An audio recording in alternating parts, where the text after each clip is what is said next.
Dans cette vidéo-ci, on va parler des psychothérapeutes, des psychologues. Il y a beaucoup de gens, quand ils sont en douleur chronique, ils vont voir un médecin, et là, le médecin leur dit, va voir un psychologue, c'est dans ta tête. Et puis là, ils sont insultés. Je peux comprendre.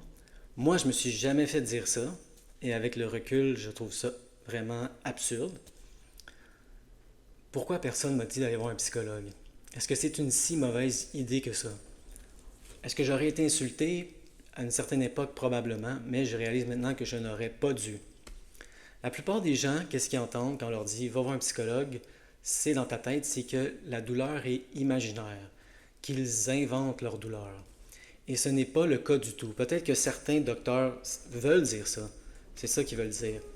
Mais ultimement, en tout cas dans le reconditionnement de la douleur, quand on dit la douleur est dans le cerveau, ce n'est pas imaginaire, ce n'est pas inventé.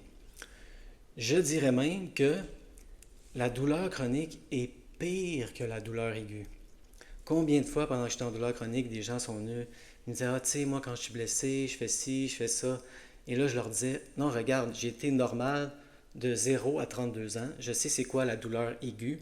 C'est différent. La douleur chronique, neuroplastique, c'est pire que la douleur aiguë.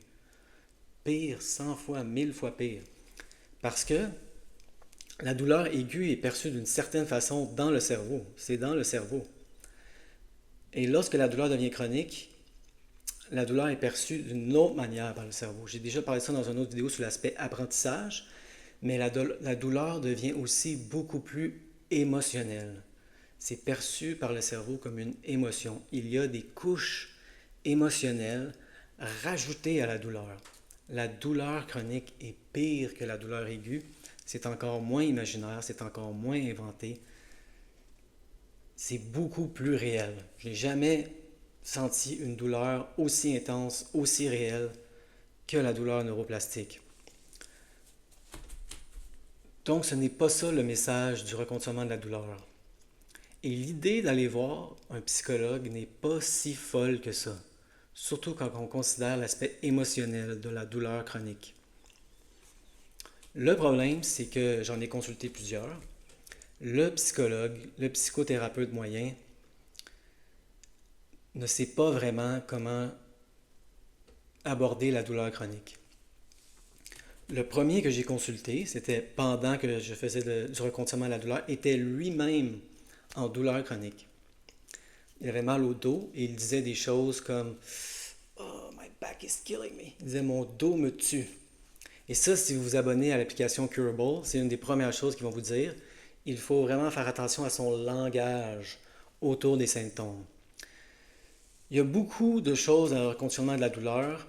Il y a l'air d'avoir des gens qui ont des opinions différentes, même opposées. Mais une chose sur laquelle tout le monde a l'air de s'entendre, c'est qu'il ne faut pas parler des symptômes.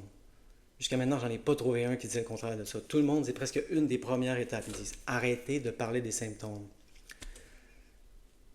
Donc, ça va plus loin que juste dire arrêtez de dire que la douleur est en train de nous tuer. Il ne faut même pas parler des symptômes. Donc, le premier psychothérapeute que j'ai vu ne comprenait pas grand-chose à la douleur chronique et comment l'éliminer. Il m'a conseillé aussi d'aller voir un physiothérapeute qui, lui, pratiquait sous ce qu'on appelle maintenant la bannière biopsychosociale.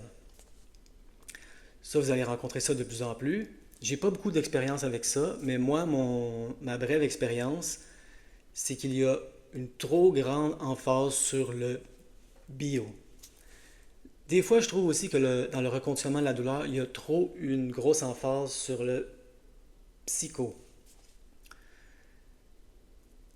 Mais c'est ça qui a marché pour moi. C'est vraiment l'emphase sur le psycho. Arrêtez avec le bio. Mettez le bio de côté pour un bout. Allez juste dans le psycho. Peut-être que vous allez réussir à éliminer 90% de vos symptômes. Et là, ça va vouloir dire, ah oui, 10% de vos symptômes étaient structurels. Mais peut-être que vous n'auriez jamais réussi à vous rendre aussi loin en partant avec cette prémisse-là qu'il y a un problème structurel. Assumons pendant une période de temps que notre douleur n'a pas de cause biologique. C'est vraiment le conseil que je donnerais. Faites un essai. Assumons qu'il n'y a aucune cause structurelle biologique. Vous allez sûrement vous rendre plus loin, je l'espère à 100% comme moi, que si vous étiez parti de la prémisse que certaines douleurs sont structurelles. Au début, c'est normal, on n'est pas sûr, mais à un moment du processus, il faut au moins essayer cette idée-là. Peut-être que c'est 100% psycho-émotionnel, on pourrait dire. Donc ensuite, j'ai arrêté de voir ce psychothérapeute-là parce que je voyais qu'il ne comprenait pas du tout la douleur chronique. Et le physiothérapeute était beaucoup trop structurel. Il me demandait d'écrire sur des feuilles mes douleurs sur une cote de 1 à 10 là, pendant toute la journée. Ça te met vraiment dans les symptômes. Et puis, il voulait que je fasse du nerve flossing. Il voulait que je fasse des choses. Il me mettait vraiment là, dans un état d'esprit structurel, même si c'était bio-psychosocial. J'ai décidé de changer de psychothérapeute. Et là, je suis allé voir quelqu'un qui comprenait le concept de la psychosomatisation. Donc, ça serait ça mon conseil. C'est lui, j'allais abandonner le reconditionnement de la douleur, et c'est lui qui m'a remis sur le chemin du reconditionnement de la douleur. Cherchez, si vous voulez aller voir un psychothérapeute, cherchez quelqu'un qui fait le reconditionnement de la douleur ou qui comprend le concept de la somatisation. On peut somatiser nos émotions. C'est un phénomène très reconnu. Il y a même une condition qui s'appelle alexithymie, je crois en français, où les gens ressentent leurs émotions. Ils ne savent pas comment mettre de mots, de noms sur leurs émotions. Ils ne savent pas trop comment les sentir. Et là, ils sentent leurs émotions comme des maux de ventre, des maux de tête. Alexithymie. Il faut voir des psychothérapeutes qui comprennent le concept de la somatisation. Malheureusement, je n'ai pas pu faire beaucoup de thérapie avec lui, mais je suis éternellement reconnaissant envers lui de m'avoir remis sur le chemin du reconditionnement de la douleur. Et ensuite, j'en ai cherché d'autres. J'ai cherché beaucoup de psychothérapeutes. Et en ce moment, je travaille avec un qui est très intéressant. Il a une approche qu'il appelle psychospirituelle. Et là, quand on parle de spirituel, il n'y a aucun ésotérisme. On ne parle pas d'êtres de lumière et d'anges gardiens. Pas du tout, du tout.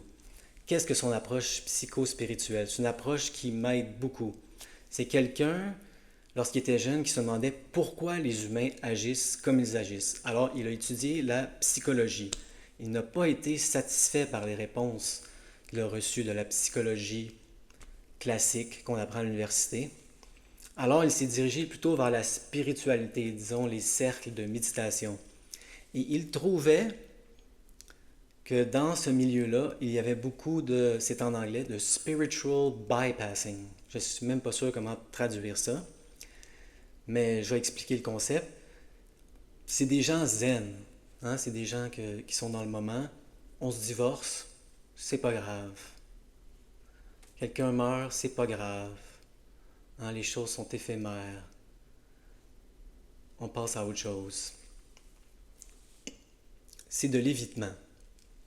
Donc, il trouvait qu'il manquait un aspect spirituel à la psychologie traditionnelle. Il trouvait que dans certains cercles spirituels, certains cercles de méditation, il manquait justement le travail profond psychologique. Et ça m'aide beaucoup, les sessions avec lui. C'est vraiment un travail somatique. C'est presque de la méditation. Des fois, on ferme les yeux pendant des longues périodes de temps, on sent notre corps. Et là, on parle d'événements et on ressent dans notre corps ce qui se passe.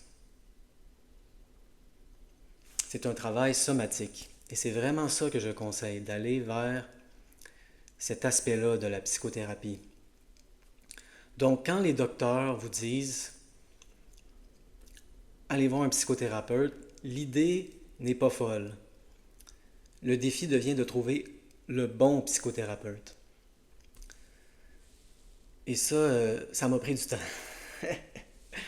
Mais comme je l'ai dit, le psychothérapeute qui m'a réorienté vers le reconditionnement de la douleur, je ne l'ai pas vu longtemps. Donc, j'ai fait le gros du reconditionnement de la douleur sans aucun psychothérapeute. Par le temps que j'allais mieux, c'est là que j'ai trouvé quelques bons psychothérapeutes. Donc, on n'est même pas obligé de voir un psychothérapeute. Des personnes comme Lorimer Moseley dit, vous avez besoin d'un coach. Hein, c'est plutôt ça, lui, qui dit. Vous avez besoin d'un coach en reconditionnement de la douleur. Et c'est ce que je pense. La plupart des gens n'ont pas besoin de psychothérapeute. La plupart des gens ont besoin d'un coach. Moi, c'est ça que je constate que j'ai eu à travers les vidéos YouTube. J'ai trouvé 3 personnes et ils m'ont coaché pour 0$. Ça m'a coûté 0$. Et moi, en passant, je ne fais aucun argent avec ces vidéos-là. C'est vraiment, euh, c'est vraiment un travail de passion. J'espère que ça peut aider au moins une personne. Je ne fais aucun argent avec ça. Et ils le disaient tous, hein, vous pouvez vous servir de nos vidéos gratuitement. Beaucoup de gens réussissent à éliminer leurs symptômes juste avec les vidéos gratuites. Donc, quel était le message de cette vidéo? Quand les médecins vous disent « allez voir un psychothérapeute », il ne faut pas voir ça comme une insulte. Il ne faut pas voir ça comme si ils sont en train de dire que la douleur est imaginaire ou inventée, même si c'est ça qu'ils veulent dire. C'est une bonne idée. J'aime l'idée. Je crois que certaines personnes n'auront pas besoin de psychothérapie, mais certaines personnes vont en avoir besoin. Qui va en avoir besoin?